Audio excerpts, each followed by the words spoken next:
রস 128b বিজ্ঞানীদের ধারণা অনেকটা মানুষের মতো নামধারী এই গ্রহটি হতে যাচ্ছে মানুষের পরবর্তী আশ্রয়স্থল, দ্বিতীয় পৃথিবী। বাসযোগ্য গ্রহের মধ্যে দ্বিতীয় সর্বনিম্ন দূরত্বে অবস্থান করছে এই গ্রহটি।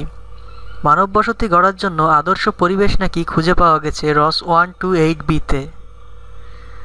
কদিন পরপরই এমন কিছু শোনা যায়, বাসযোগ্য গ্রহের সন্ধান মিলেছে। এবার মহাজগৎটির বিস্তারের জন্য প্রস্তুতি শুরু করে দিতে পারে মানুষ।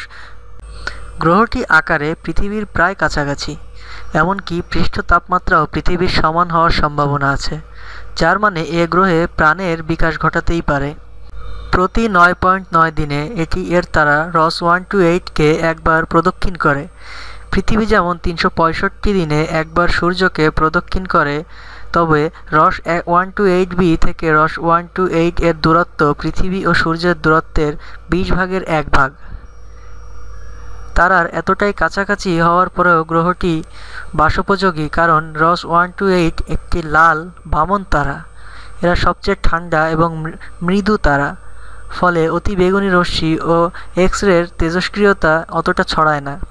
এখানে তরল পানি পাওয়ার সম্ভাবনা বেশি, ফলে প্রাণ বিকাশের সম্ভাবনা থাকে। পৃথিবীর চেয়ে প্রায় 1.38 গুণ বেশি তেজস্ক্রিয়তা সহ্য করতে পারে এই রস 128b। রস 128b পৃথিবী থেকে 11 আলোকবর্ষ দূরে অবস্থিত। এর চেয়ে কাছে আরেকটি বাসযোগ্য গ্রহ রয়েছে, প্রক্সিমা বি।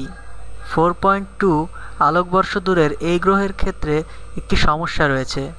গ্রহটির তারা প্রক্সিমা সেঞ্চারি বামন তারা হলেও মাঝে মধ্যেই অতিবেগুনি রশ্মি ও এক্স-রের বিচ্ছুরণ ঘটায়, যেটা প্রাণীজগৎ ধ্বংস করে দিতে পারে। কিন্তু রস 128 তারাটি সে তুলনায় একেবারেই শান্ত। সবচেয়ে গুরুত্বপূর্ণ তথ্য, এ গ্রহ ও তারাটিও ধীরে ধীরে পৃথিবীর দিকে এগিয়ে আসছে।